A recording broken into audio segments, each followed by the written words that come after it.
Yo, Hello. Ooh. WarpZone's back. and All Phil, right. lead us, leader Yeah, I'm of Phil the Villarreal. WarpZoners. Welcome to Warp Zone. I'm Sean Nugent. I'm Jose Society. I'm Caleb Fernandez. All right.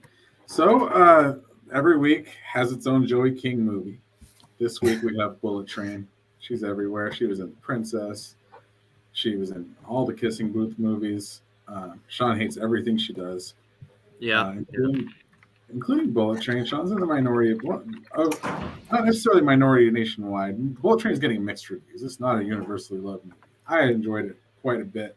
Surpassed my expectations. Thought it was a very clever script, fun movie, really good action. Brad Pitt's really deadpan through the whole thing. It's exactly what the movie needs. And then we'll get to Joey King, who plays the femme fatale,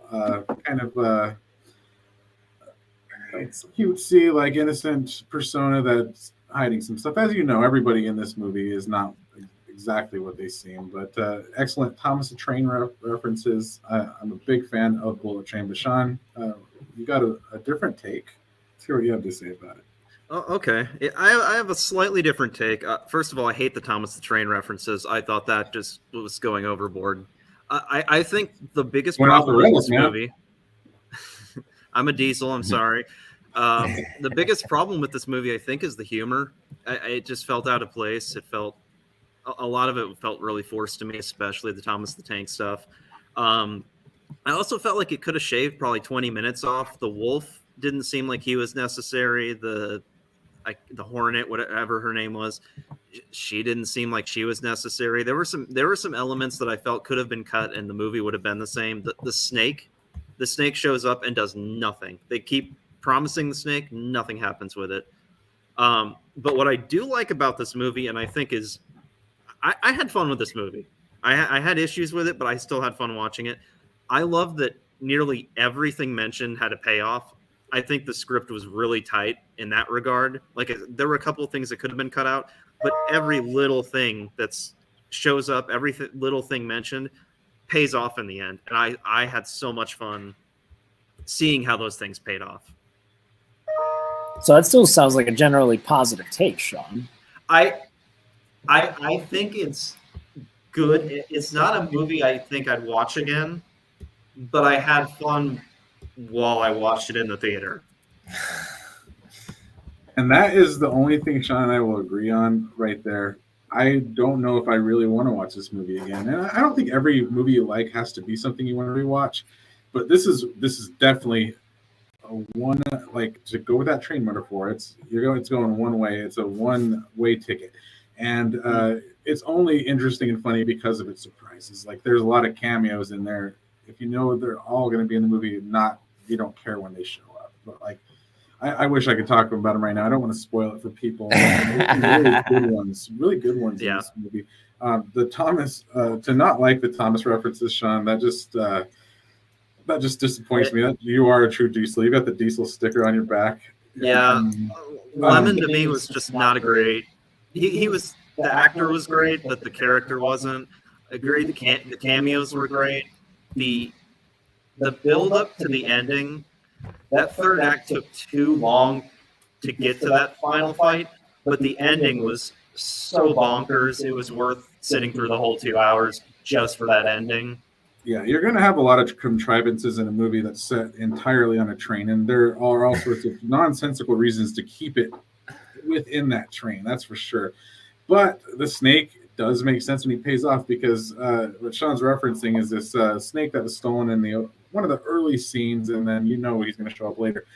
But really, it's the snake venom that's at the source of a lot of the poison killings throughout the movie. So that's, to me, the snake is the personification, or like the visualization of this poison that's just doing really nasty things to people in like sometimes hilarious ways. But it's too smarmy for Sean, and I can feel that.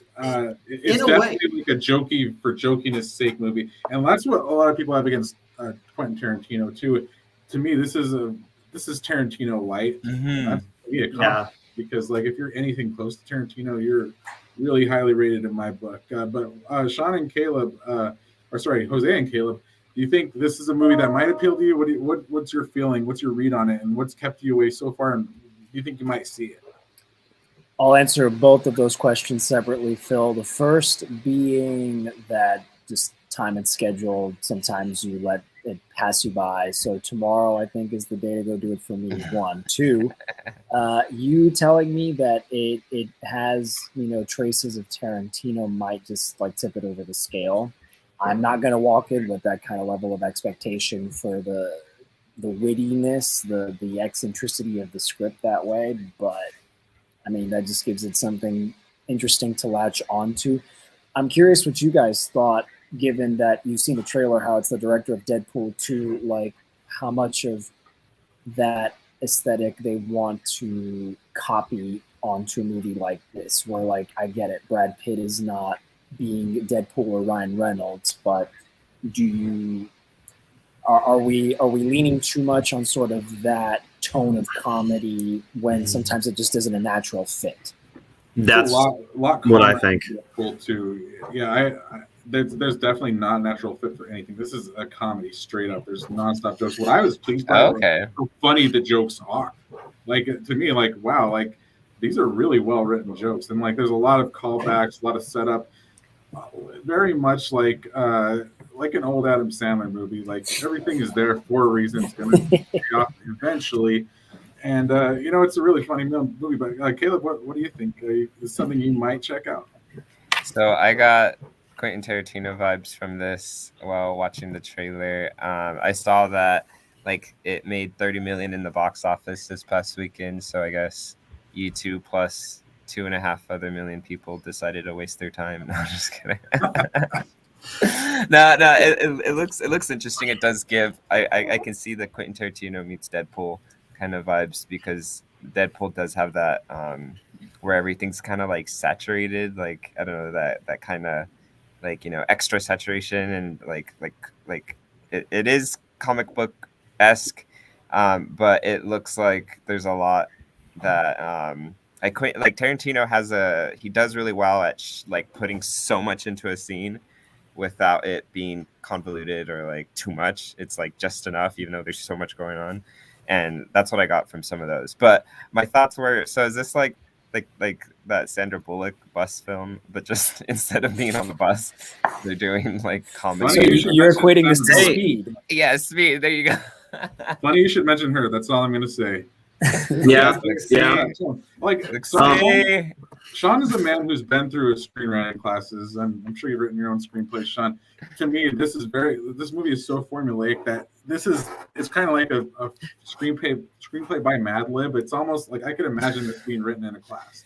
Okay, now you do this and this and add a joke here. But it's too tight. Well, I don't think it's written like a Tarantino movie, because it's definitely not as smart. But like I said, it is so like precise on every little piece. Pays off. At the very beginning of the movie, they are like, "Oh, a snake got stolen from a zoo," and I immediately was like, "Okay, that's going to come up later."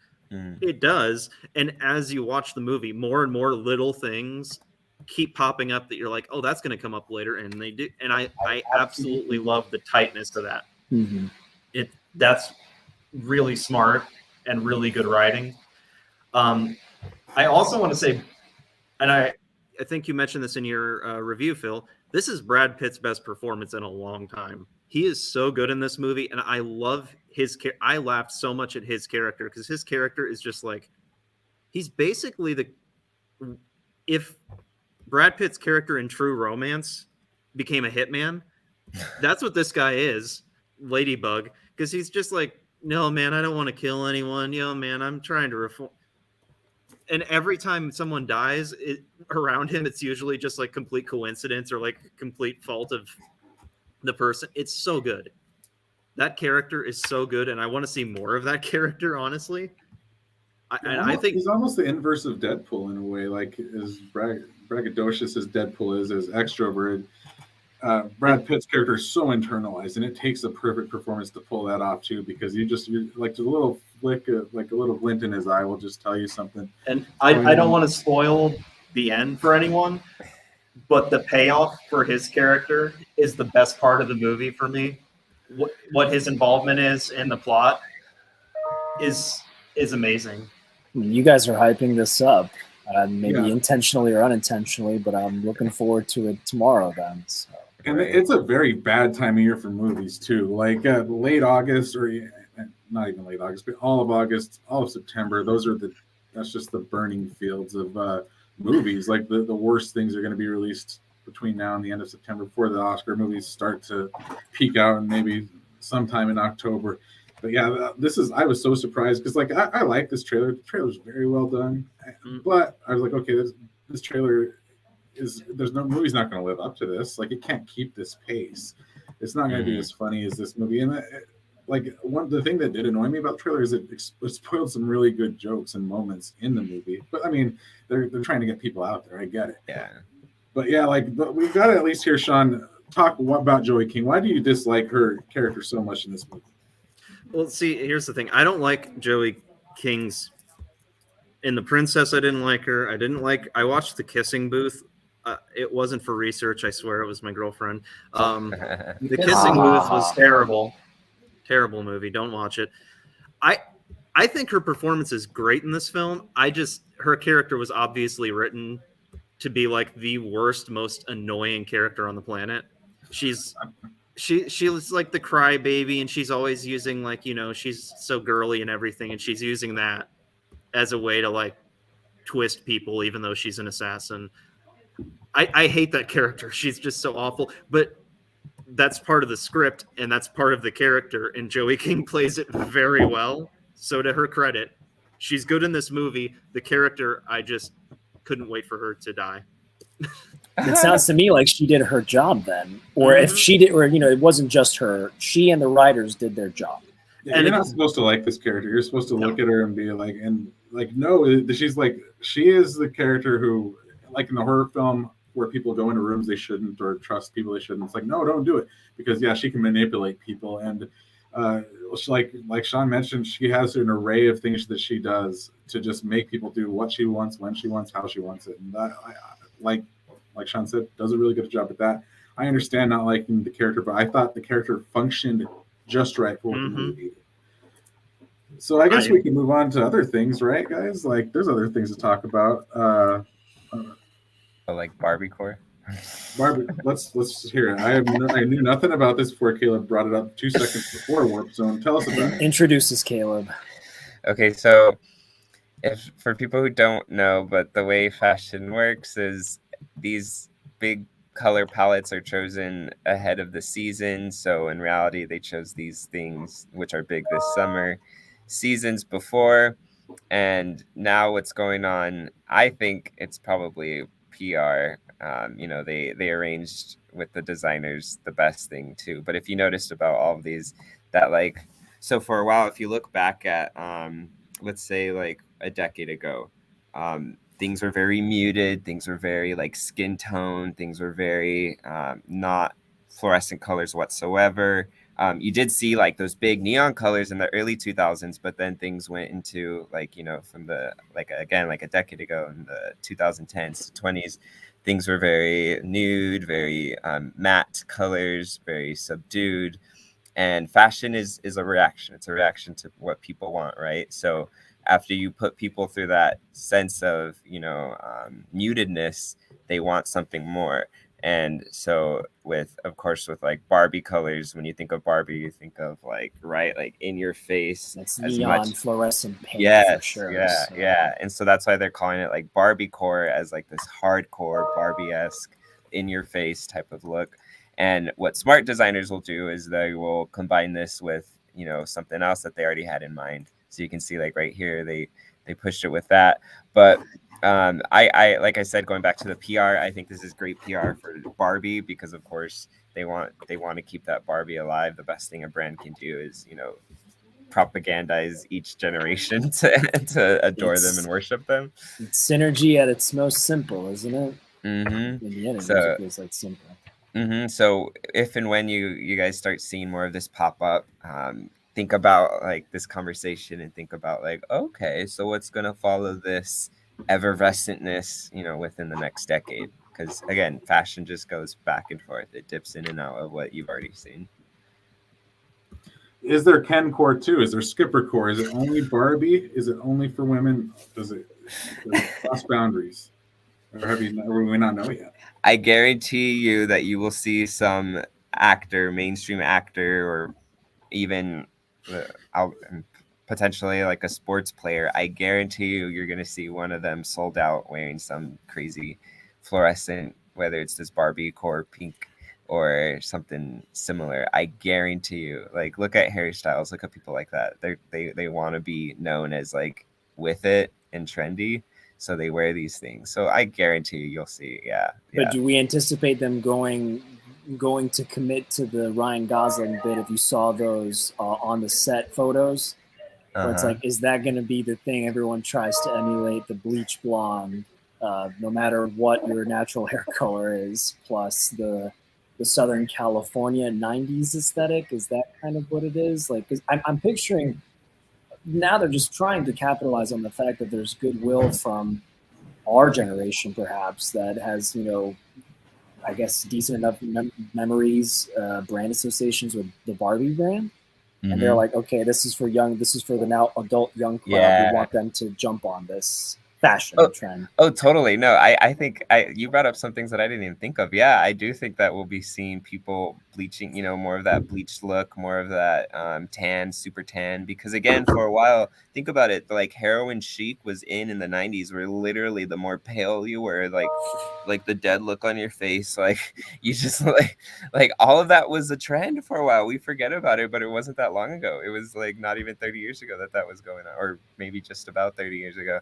And so when we see that happening, yeah, Jose, I think you're right, because think about like Requiem for a Dream. Think about all these 90s drugs films that were coming out during that time. They were all pushing that agenda, and they were all flowing with each other. And that's why people thought it was glamorous to be like doped out and to be like, oh, I can count each of my ribs and put, and fill them in. Speaking of that era, Caleb, though, that points to something that Sean's been psyched up for a while. Woodstock 99, the Netflix documentary. Oh, Sean, did you get a chance to check it out? I started it and went, oh my God, this is just the same thing I watched on HBO, but worse. It's not good. It's not good. It's not presented well, I didn't think. I watched the first episode, and it's basically like, if you want to see this, go watch the HBO one. I think this is part of a new Netflix series because, again, following on HBO's coattails, they're going to start doing documentaries about music-related events and artists. And I don't know why they feel the need to jump on a bandwagon a year later. I don't know. Phil, did you watch it? Did you have any? I started. I'm like you. I didn't get through the first episode, though. Not because I was bored. I actually enjoyed this movie, and I'm embarrassed to say I hadn't even heard of the HBO documentary at all before you mentioned it, Sean. I grew up. I was 21 years old in 1999. So these are like people who are about my age going through this. I had no idea all these things happened at Woodstock 99. I was not in that. I was not in that scene. So like, to me, it's fascinating to find out. It's also just really interesting to see pop culture of that era come back in this movie. I think it does a good job of capturing the sights and the sounds of the era. I'm sure the HBO version is better. The HBO version of everything is better than everything else. I'll hand you that, Sean. But if this movie or this series can lead me to that, then it'll have done its job. Maybe my guess is that it's taking kind of a more measured approach, just to kind of give you a lot of background about how and why Woodstock came to be in 99. It mentions the 94 version, which was kind of a big mess, and then the 99 was too successful in a way because they didn't plan for how great, how big the turnout would be, and that led to all sorts of horrible crimes, some deaths even. So I'm going to watch this whole thing, and then I'm going to get to the HBO version. But what about you, Jose? Is this on your radar at all? I hadn't really thought about the Netflix version, Phil, because I don't know if you guys are like me. You add lists on all the different platforms you subscribe to, but as you keep building lists, you somehow never find your way to actually, starting to check those ones off. And I bet you I have the Woodstock 99 HBO documentary on that list. So, I mean, Sean, have you described it? So is it broken down into separate episodes for this series on Netflix? It is. The HBO movie was probably 2 hours long. I reviewed it last summer on cake9.com. Shout out. But this one is 3 episodes, and I think it's like 50, 45, 50 or something like that. Again, if you want to see this but better, it's the HBO version. I don't know. The thing about this that's interesting is it follows the same storyline basically as the HBO one too, because I don't know that you can really tell this story any differently than saying, here's what happened in the 60s, here's the 94 one, and now in 90 everything went crazy. So it's just one of those things where I think it flew under a lot of people's radars because HBO drops so much stuff, Netflix drops so much stuff, so I'm not even sure that this will last. They're always looking for the next Tiger King, but that was just a like confluence of. That was lightning in a bottle. Yeah, exactly. It was like a John and Kate +8 moment where TLC could never replicate that. Real quick, as I wanted to get your guys' take, I didn't want to derail the conversation too quick. Is TLC under the Discovery umbrella? Yes. Can I open the floor then, gentlemen, to this whole debacle about Discovery wanting to merge HBO Max? Because I'm a little salty about it personally. It's a great time for that. Yeah, let's hear your take. Hot take. I only because like maybe I'm not going into this being completely neutral, but for my money, guys, HBO Max has been the best platform when it comes to the quality of the content. Never mind, perhaps some of the interface is a little glitchy. I've been thoroughly satisfied with the catalog Warner Brothers has been able to amass on the platform. I understand there's the bigger business of mergers, acquisitions, which company wants to enter this marketplace. I may not be in the market for the kind of TV and demo Discovery wants to attract. But because my association is it's basically relied on reality TV, and that sort of TV, that sort of content doesn't appeal to me, not to mention also the fact of it being branded as reality TV, where sometimes the concepts of some of these shows is just inane. If I may not be sounding as kind as I should be, but my frustration with it is sort of this impression that they're going to lop off so much of the quality content they've already collected on HBO Max in favor of trying some new formula with the Discovery Plus demo content. So, if you guys want to take any of that and roll with it, that was my impression thinking about it lately. Yeah, it's a shocking revelation that came out last week. When I first heard of the merger, I was thinking, okay, HBO Max is just folding Discovery Plus little $5 a month thing into its fold. Absolutely agree with Jose. The best quality control by far of any streaming app is HBO Max. You always know you're getting something good. They just don't put something on there just to dump it like Netflix might do, or Discovery absolutely does.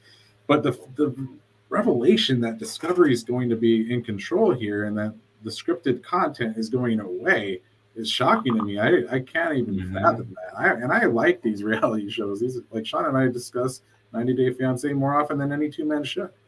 But yeah, I don't like this. I don't like where it's going. The fact that it laid off so much of the staff that made HBO Max what it was, that alone is disheartening.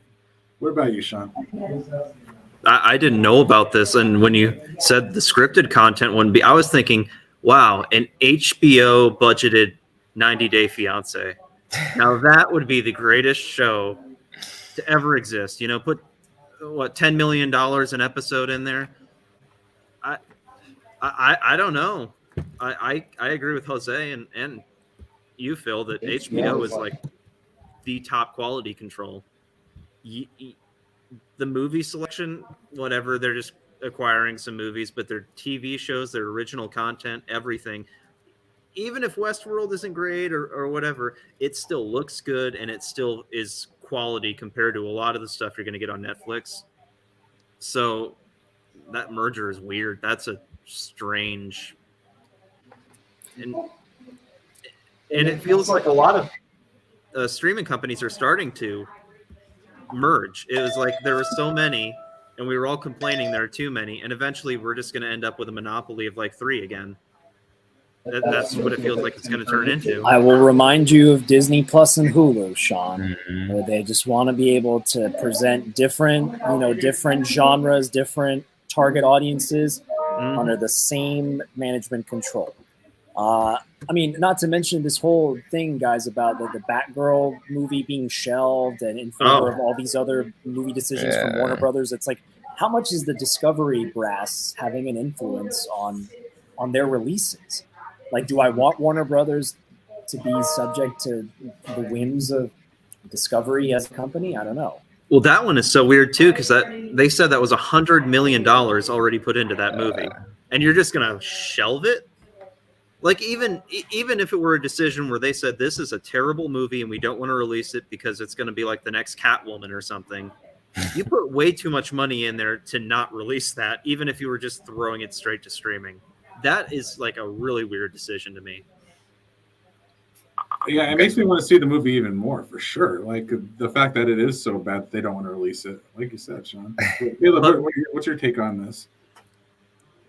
Who, me? Yeah. Oh, I was going to go back to the HBO thing. Okay, so the way that I think about it is like their problem is like the same thing with Macy's. Macy's used to be like this at like this high quality. You knew what you were getting. You were going to pay more, but it was going to be this higher quality. It wasn't going to be JCPenney's. It wasn't going to be Kmart.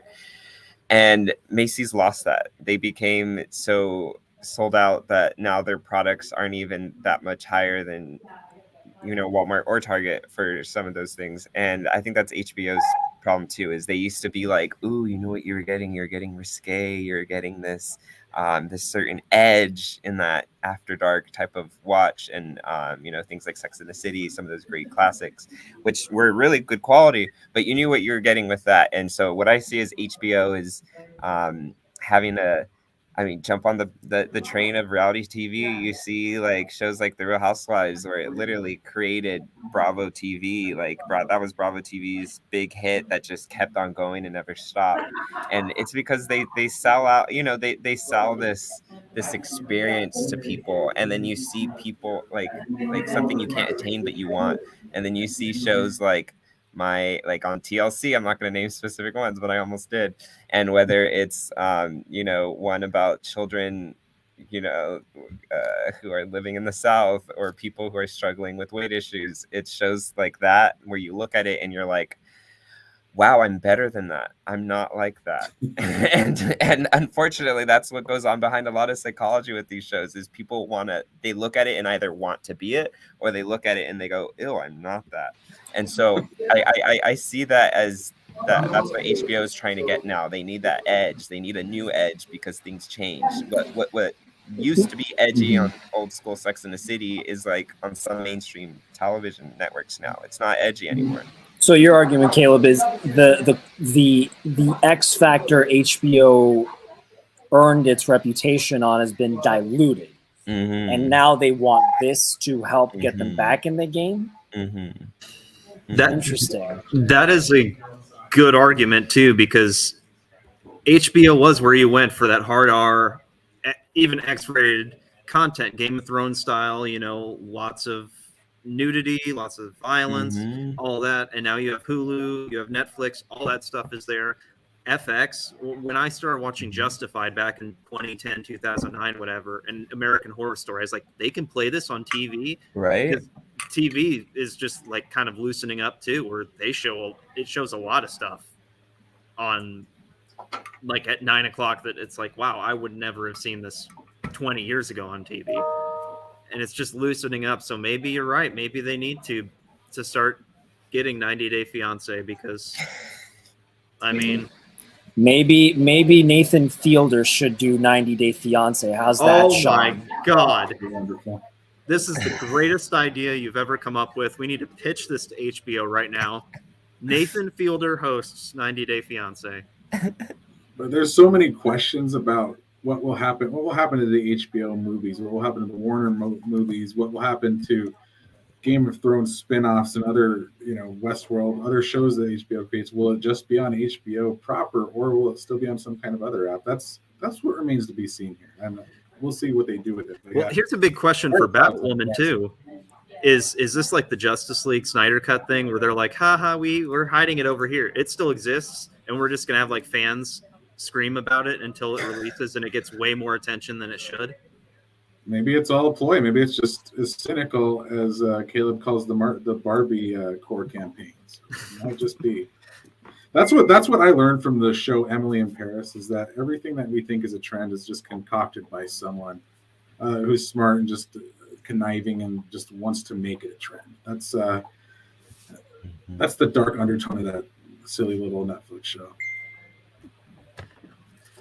Well, I think it's time we wrap it up, boys. Sounds good. This was a good conversation, guys. Happy Monday. To be continued next week. Of course. Yeah, for sure. All the best, fellas. All right, see you next week. Thanks for joining the Warp Zone.